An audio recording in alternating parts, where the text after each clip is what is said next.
श्रीकांत त्यागी के परिवार के साथ जो दुर्व्यवहार किया गया, उसकी पत्नी को, उसके बच्चों को, उनका दोष क्या था? गाली तो श्रीकांत ने दी थी। त्यागी ने जो अभद्रता की है उसकी मैं निंदा करता हूँ, लेकिन अभद्रता को आतंकवाद बनाने का जो काम नोएडा पुलिस ने किया, ये इस देश के लोकतंत्र के लिए ठीक नहीं है। आपने पूरी कम्युनिटी को गुंडा त्यागी, लंगड़ा त्यागी, आप पूरी कम्युनिटी को कैसे अपराधी बना सकते हो? कोई भी अपराध व्यक्ति करता है, उसका समाज नहीं करता। अगर वो इतना बड़ा अपराधी है तब तो आपकी सरकार के संरक्षण में था, तो इसका मतलब तो गैंगस्टर सरकार पे लगना चाहिए। महेश शर्मा जी ने तो कमिश्नर को भी बुरा भला कहा है, तो उन पे भी केस दर्ज होना चाहिए। नमस्कार, आप देख रहे हैं स्पेशल कवरेज न्यूज़ और मैं हूं आपके साथ शिव कुमार मिश्रा। पश्चिमी उत्तर प्रदेश में श्रीकांत त्यागी को लेकर बवंडर मचा हुआ है। बवंडर इसलिए शब्द है, श्रीकांत त्यागी ने एक महिला के साथ बदसलूकी की, जिसके लिए उनके खिलाफ केस दर्ज हुआ। लेकिन उस बदसलूकी में दूसरे दिन एक हीरो की एंट्री होती है। उस हीरो का नाम है बीजेपी के सांसद डॉक्टर महेश शर्मा।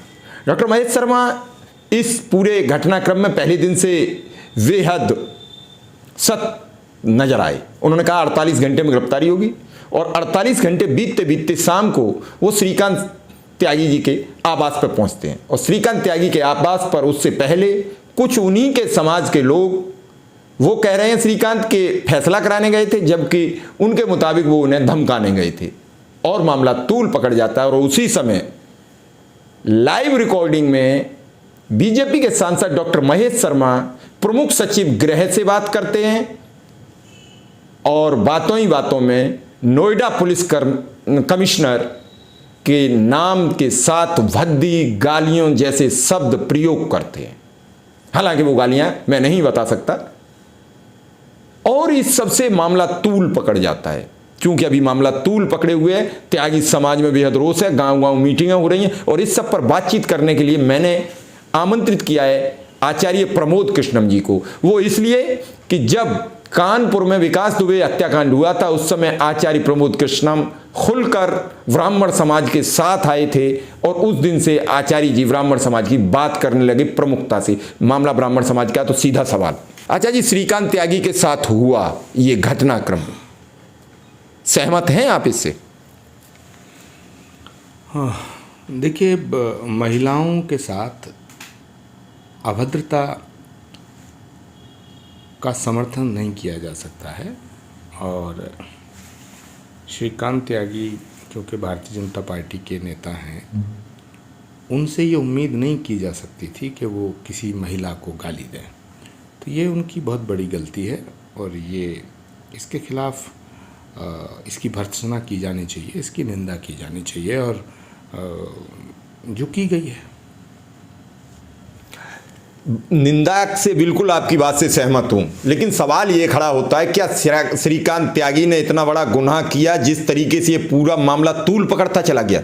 आज पूरा त्यागी समाज नाराज है, तो क्या त्यागी समाज गलत नाराज है, या फिर श्रीकांत त्यागी के खिलाफ सरकार ने गलत कार्रवाई की?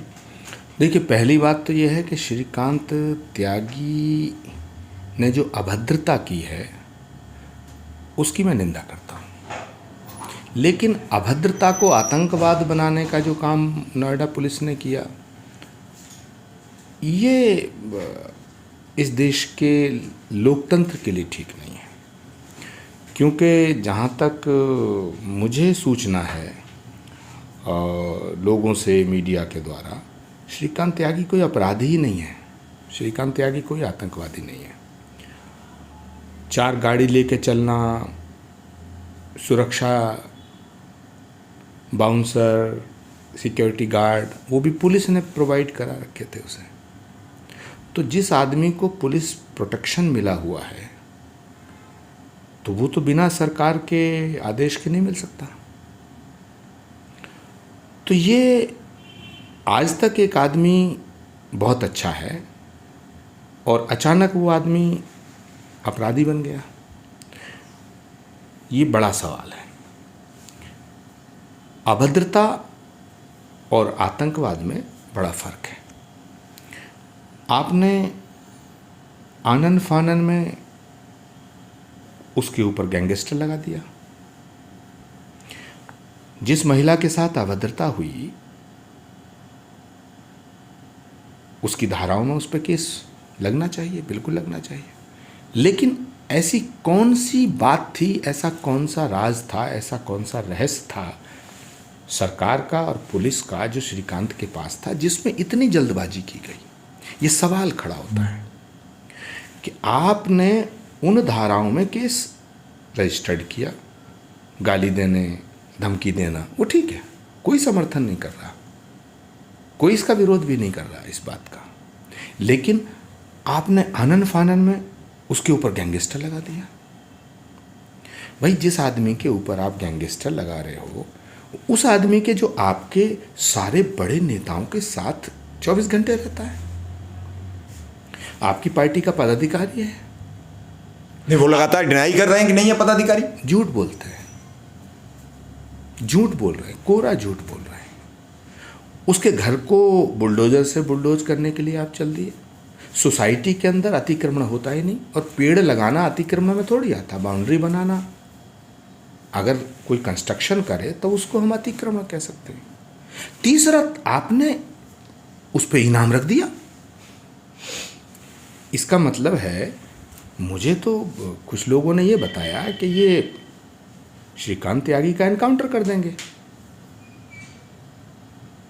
इसका मतलब है कि बीजेपी के कुछ ऐसे रहस्य और राज हैं जो श्रीकांत त्यागी के पास होंगे। तो इतना जल्दबाजी क्यों की गई?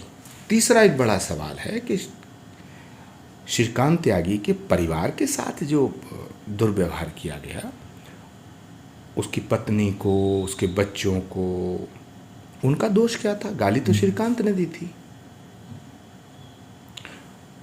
उसके रिश्तेदारों को, उसकी मामी को महिला पुलिस के अलावा पुरुष थानों में रखा गया कई रात। ये तो ठीक नहीं है। चौथा एक सवाल खड़ा हो रहा है कि आपने पूरी कम्युनिटी को गुंडा त्यागी, लंगड़ा त्यागी, ये तो वो ब्रह्मऋषि समाज है, त्यागी भूमिहार ब्राह्मण समाज ब्रह्मऋषि समाज कहलाया जाता है। इस देश की आज़ादी की लड़ाई में इस कम्युनिटी के कोई भी ऐसे गांव को आप चेक कर लो जिसमें 2, 4, 5 लोग जेल ना गए हों स्वतंत्रता संग्राम में। सबसे ज़्यादा फ्रीडम फाइटर्स अगर दिए हैं तो इस कम्युनिटी ने दिए हैं। आप पूरी कम्युनिटी को कैसे अपराधी बना सकते हो? तो ये तो गलत है। कोई भी अपराध व्यक्ति करता है, उसका समाज नहीं करता। आपने जिस तरह से प्रचारित किया, इस देश में कोई खबर ही नहीं थी 4 दिन तक। जिस चैनल पे देखो, जो आदमी कल तक आपकी पुलिस की गाड़ियों की सुरक्षा में चल रहा है, उस पर तुम गैंगस्टर लगा रहे हो। तो ये सवाल तो खड़ा होगा कि आखिर अगर वो गैंगस्टर है, अगर वो माफिया है, अगर वो अपराधी है, तो आपके साथ क्यों था? थोड़ी देर को मानो कि अगर ये घटना ना घटती तो क्या होता? अगर वो इतना बड़ा अपराधी है तब तो आपकी सरकार के संरक्षण में था। तो इसका मतलब तो गैंगस्टर सरकार पे लगना चाहिए। जहाँ तक सवाल आपने वहाँ के स्थानीय सांसद महेश शर्मा जी की बात कही, महेश शर्मा जी ने तो कमिश्नर को भी बुरा भला कहा है, तो उन पर भी केस दर्ज होना चाहिए। लेकिन मैं उनकी अंदरूनी राजनीति पे कोई टिप्पणी नहीं करना चाहता कि उनका अंदरूनी मामला क्या है, एक दूसरे की क्या है। लेकिन मैं बुनियादी बात करना चाहता हूँ। मैं ऐसा मानता हूँ कि ये एक महिला के सम्मान से जुड़ा हुआ विषय था। महिला को गाली दी गई, ये हमारे सब समाज में स्वीकार नहीं है। लेकिन श्रीकांत त्यागी के ऊपर जो केस दर्ज हुए हैं, जो धाराएं लगी हैं, जिस तरह से उसके रिश्तेदारों का, उसके परिवार का उत्पीड़न हुआ है, ये भी किसी सरकार को शोभा नहीं देता। ये सच को दबाने वाली बात है। ये किसी भी चीज़ को गलत ढंग से पेश करना, ये देश के लोकतंत्र के लिए ठीक नहीं। अपराधी के बचाव में बिल्कुल नहीं आना चाहिए।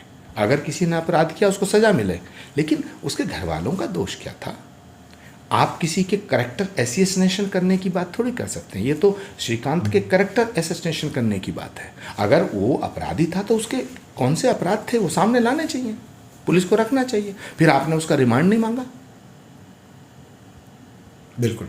आपने उसे पकड़ा कहाँ से? आप कहते हो उसे पकड़ा, लोग कह रहे हैं साहब उसने सरेंडर किया अपनी मर्जी से। कोई अपराधी अपनी मर्जी से सरेंडर थोड़ी करता है। तो श्रीकांत ने अगर गलती की तो उसको सज़ा मिलनी चाहिए, लेकिन जो गलती की उसकी सज़ा दो ना। उसके परिवार को क्यों आप सज़ा दे रहे हैं? उसके परिवार को क्यों बदनाम कर रहे हैं?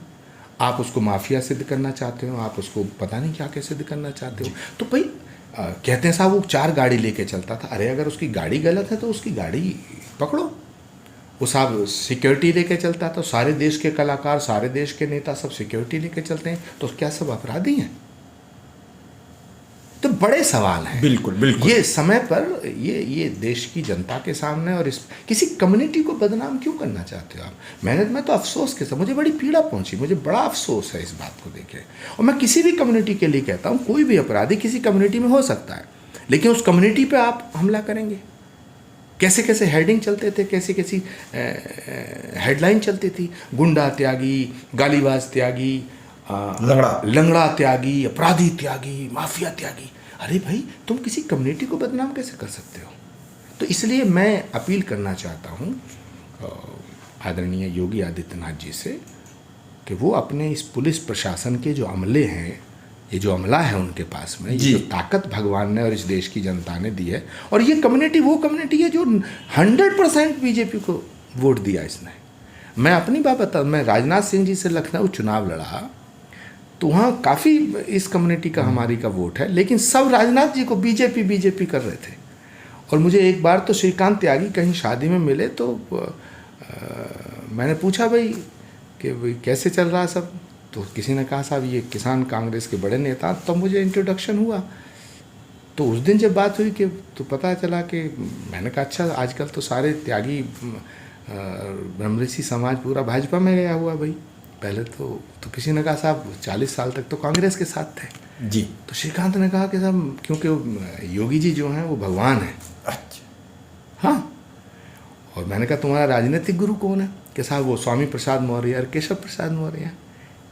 हाँ अच्छा। राजनगर एक्सटेंशन में एक विवाह समारोह की बात है 1 साल पहले की। जी जी। जब कोविड का दूसरा टाइम निपटा था तब की बात है, किसी शादी समारोह।